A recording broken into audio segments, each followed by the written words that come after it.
श्रीराम समर्थ.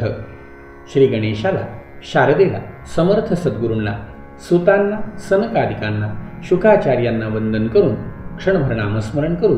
श्रीमद भागवत सारामृत कथेचे श्रवण करू. ओम नमो भगवते वासुदेवाय.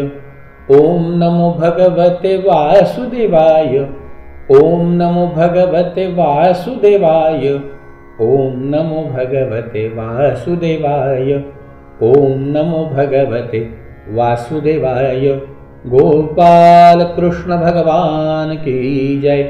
सच्चिदानंद रूपाय विश्वोत्पत्त्यादि हेतवे तापत्रय विनाशाय श्रीकृष्णाय वयं नमः. श्रोते हो, नमस्कार. शुकाचार्य म्हणतात, राजा, मी तुला 4 युगांचं वर्णन सांगत असताना 3 युगांचे धर्म, 3 युगांची लक्षणं, 3 युगांचे कर्म सांगितले. राजा, ज्या वेळेला खोटेपणा, कपट, आळस, झोप, हिंसा, खेद, शोक, मोह, भय आणि दीनता यांची प्रधानता असेल, तेव्हा तमोगुण प्रधान कलियुग आहे हे समजावं. हे 4थं युग आहे. राजा, यामध्ये माणूस खोटेपणाने, कपटीपणाने, आळशीपणाने वागतो. त्याला झोप प्रिय आहे, त्याला हिंसा प्रिय आहे.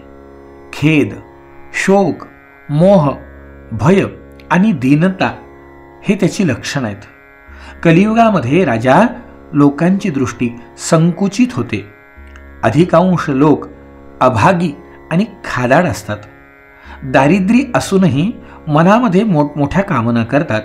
स्त्रिया स्वैराचार करतात. अशा प्रकारे कलियुगामध्ये सगळ्यांचं वर्तन असणार आहे. देशदेशामध्ये चोरांची, लुटारूंची संख्या वाढेल. राजा, कलियुगामध्ये पाखंडी लोक वेदांना नावं ठेवतील. राजे प्रजेचे रक्त शोषण करतील. ब्राह्मण पोट भरणं आणि कामवासना ह्या तृप्तीकरताच धडपड करत राहील आणि त्याच्यामध्येच मग्न राहील. ब्रह्मचारी या व्रताचे पालन करणार नाही, अपवित्रपणाने राहू लागतील. गृहस्थाश्रमी भीक मागू लागतील. वानप्रस्थ गावामध्ये राहू लागतील आणि संन्याशी धनाचे लोभी होतील. बघा, आपण गुरुचरित्र ऐकलं असेल, वाचलं असेल. स्त्रिया नश्यन्ति कामेन ब्राह्मणो हि न सेवया राजानो ब्रह्मदंडेन यतयो भोग संग्रहात. कलियुगामध्ये यती सुद्धा भोगांचा आश्रय घ्यायला लागतील. स्त्रियांची शरीरं लहान असली तरी त्यांचा आहार जास्त होईल. त्यांना संतती पुष्कळ होईल.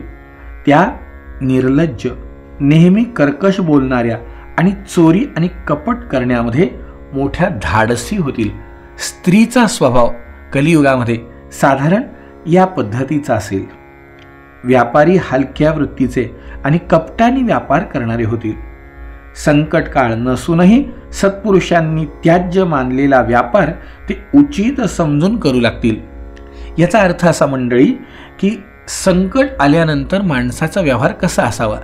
आपण अनेक वेळा शास्त्राचा निर्णय बघतो की शास्त्रामध्ये घरी किती पट कोणती गोष्ट पाळायची, बाहेर पडल्यावरती किती, प्रवासात असताना किती. संकट आलं तर त्या संकटात आपली दिनचर्या कशी करणार किंवा धर्माचं आचरण कसं करणार, तेव्हा धर्माने काही सवलती दिलेल्या असतात संकट आल्यावरती. पण शुकाचार्य राजा परीक्षितीला सांगतायत की या कलियुगामध्ये संकट नसतानाही लोक जे त्याज्य मानलेलं आहे त्याचा स्वीकार करतील. मालक सर्वश्रेष्ठ असला तरी निर्धन असल्यास सेवक त्याला सोडून जाईल. सेवक संकटात असला तरी मालक त्याला सोडून जाईल. गाय दूध देणं बंद करील तेव्हा लोक तिचाही त्याग करतील की जेव्हा गाय दूध देणं बंद करेल. आणि खरंच मंडळी, हे सगळं सुरू आहे की नाही बघा. कामवासना तृप्त करण्यासाठी प्रेम करणारी कलियुगातील माणसं स्त्रीलंपट आणि दीन होतील. ती माता, पिता, बंधू, मित्र आणि नातलगांना सोडून बायकोच्या बहीण भावांकडून सल्ला घेऊ लागतील. मंडळी, खरं म्हणजे याच्यावरती श्रोते आक्षेपसुद्धा घेऊ शकतात की असं कसं, आम्ही तर असं काही करत नाही, कलियुगातले लोक करतील असं सांगितलं गेलं, आपलं नाव कुठेच उल्लेख केलेला नाही. आपण तसे असू तर आपण बदललं पाहिजे एवढं मात्र आहे. क्षुद्र तपस्व्याचा वेश घेऊन दान घेऊ लागतील आणि धर्माचं ज्ञान नसणारी उच्च आसनावर बसून धर्माचा उपदेश करू लागतील. राजन, दुष्काळामुळे आणि करांमुळे त्रासलेली कलियुगातील प्रजा नेहमी नाराज राहील, खिन्न राहील. अन्न नसलेल्या पृथ्वीवर पाऊस न पडण्याच्या भीतीने नेहमी व्याकुळ राहील. कलियुगातील प्रजा अन्न, वस्त्र, पाणी, झोप, कामसुख, स्नान, अलंकार यांच्यापासून वंचित राहील. लोकांचं दिसणं हे पिशाच्यांसारखं असेल. कलियुगात लोक काही कवड्यांसाठी सुद्धा मैत्री सोडून आपापसात भांडणं करतील आणि एवढंच नाही तर आपल्या सगळ्या सोयऱ्यांची हत्या करतील आणि आपले प्रिय प्राणही गमावून बसतील. आणि हे सगळं आपण पाहतोय, ऐकतोय, रोज पेपरला वाचतोय, हे सगळं सुरू आहे मंडळी. हे सगळं शुकाचार्यांनी राजा परीक्षितीला सांगून ठेवलंय. राजा, न रक्षिष्यन्ति मनुजा स्थिवीरौ पितरावपि. कलियुगात लोक क्षुद्र माणसं फक्त कामवासनापुरती आपली आपली पोटं भरणे यातच मग्न असतील. ती आपल्या म्हाताऱ्या आईबापांचं रक्षण करणार नाहीत आणि आई वडील सुद्धा सर्व कामात कुशल अशा पुत्रांना वेगळं ठेवायला लागतील.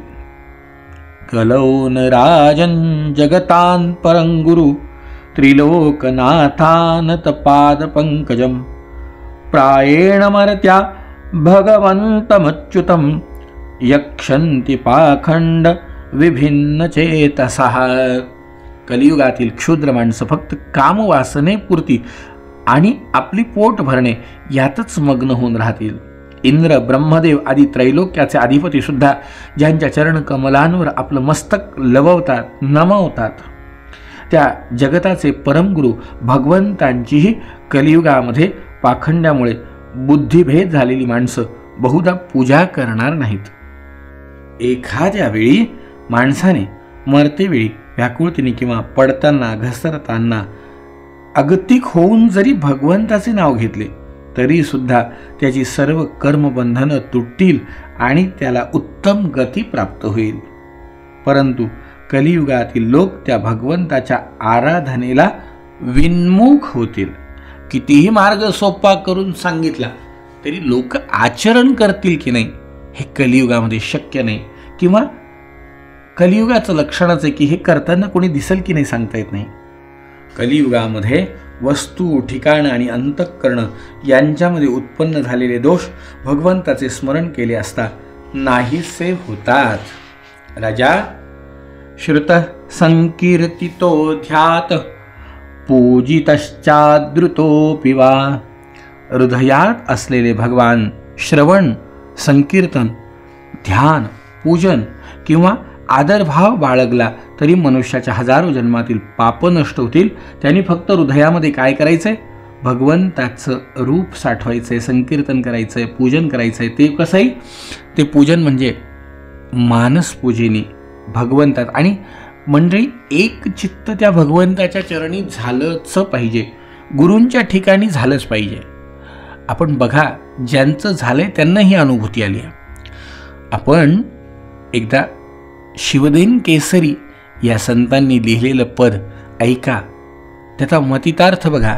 ते म्हणायचे, माझी देवपूजा देवपूजा, माझी देवपूजा देवपूजा, पाय तुझे गुरु राजा,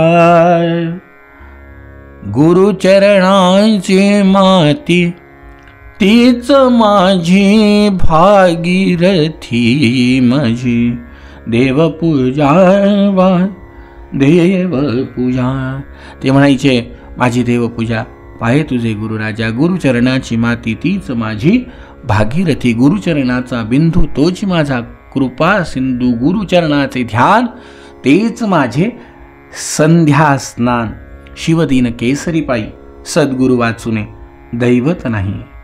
भगवान पुरुषोत्तम हृदयामध्ये विराजमान झाल्यावरती मनुष्याचं अंतःकरण जसं शुद्ध होतं तसं ते विद्या, तपश्चर्या, प्राणायाम, सर्व प्रकारांविषयी मैत्रीचा भाव, सर्व प्राण्यांविषयी मैत्रीचा भाव, तीर्थस्नान, व्रत, जप, दान आदी कोणत्याही साधनाने होत नाही. जो भगवंताला अंतःकरणामध्ये धारण करतो त्याचा जितका हेतू लवकर शुद्ध आणि सार्थक होतो किंवा त्याचा हेतू त्याला त्या हेतूने प्रवास करायला मिळतो, तर तो प्रवास करत असताना भगवंताची इच्छा, भगवंताची कृपा पाहिजे हे मात्र आहे. आणि तिथे माणसाच्या मनाची कोणत्याही प्रकारे चलबिचलता कामाची नाही. राजा, तस्मात् सर्वात्मना राजन हृदिस्थं कुरु केशवम्. आता तुझ्या मृत्यूची वेळ जवळजवळ येते आहे. राजा, एकाग्र चित्ताने सर्व भावे भगवान श्रीकृष्णांची आपल्या हृदय सिंहासनावर स्थापना कर. असं केल्याने तुला परम गती प्राप्त होईल. मृत्यूकाळ जवळ आलेल्यांनी भगवंताचं ध्यान करावं. राजा, असं केल्याने सर्वांचं परम आश्रय आणि सर्वात्मा भगवान त्याला आपल्या स्वरूपातील लीन करून घेऊन त्याच्या इच्छा पूर्ण करतात. राजा, कलेर दोषेश निधे राजन स्त्रिये को महान गुणः कीर्तनादेव कृष्णस्य मुक्तसंग परम व्रजेत. दोषांचा खजिना असलेल्या कलियुगामध्ये एक महत्त्वाचा गुण आहे, तो म्हणजे कलियुगात श्रीकृष्णांचे फक्त संकीर्तन केल्याने सर्व आसक्ती सुटून परमात्म्याची प्राप्ती निश्चित होते. सत्ययुगात भगवंताच्या ध्यानाने कृते यध्यायतो विष्णुं त्रेतायाम यजतो मखैः. कृतयुगामध्ये ध्यानाने, त्रेतायुगात यज्ञांनी, द्वापारे परिचर्यायाम कलौ तद हरिकीर्तनात. गोपाल कृष्ण भगवान की जय. जे द्वापार युगामध्ये भगवंताचं पूजन केल्यानंतर फळ मिळायचं ते कलियुगामध्ये भगवंताचं नामस्मरण केल्याने सुद्धा प्राप्त होतं. म्हणून कलियुगामध्ये नामस्मरणाचा सुद्धा फार अगाध महिमा सांगितला आहे. म्हणून तर तुकाराम महाराजांनी किती सोप्या शब्दात सांगितलं, बाबा रे, नाम संकीर्तन साधन पैसोपे. नाम संकीर्तन साधन पैसोपे. जळतील पापे जन्मांतरीची. जळतील पापे जन्मांतरीची. न लगे सायास जाणे वनांतरा. कुठे जायची गरज नाही. सुखे येतो घरा नारायण. ठाईचं बैसोनी फक्त करा एक चित्त, हे महत्वाचं आहे. आवडी अनंत आळवावा. बरेच जण ह्या ओळीचा तसा म्हटलं तर दुरुपयोग करतात. ठाईचं बैसोनी करा पण एक चित्त हे लक्षात येत नाही. हां, ठाई बैसून म्हणजे एका ठिकाणी बसावं असं वाटतं. कोणाला सांगता उठून काम करा वाटतं. एका ठिकाणी बसा वाटतं पण एक चित्त करणं मात्र शक्य नाही. मग तुकाराम महाराज म्हणतात, हे जर झालं तर रामकृष्ण हरी विठ्ठल केशवा मंत्र हा जपावा सर्व काळ.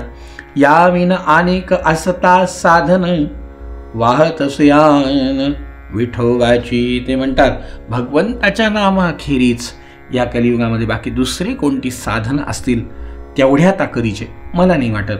असं कोण म्हणतं? तुकाराम महाराज म्हणतात, तुका म्हणे सोपे आहे सर्वाहुनी. तुका म्हणे आहे सोपे सर्वाहुनी. शहाणा तो धनी घेत राहे. शहाण्या माणसाने घेत राहावं. का? नाम संकीर्तन साधन पै सोपे. नामसंकीर्तन हे सगळ्यात उत्तम साधन आहे. राजा, भगवंताचं नाम घे, भगवंताचं चिंतन कर, गंगामाईमध्ये स्नान कर आणि जीवनाचं कल्याण करून घे.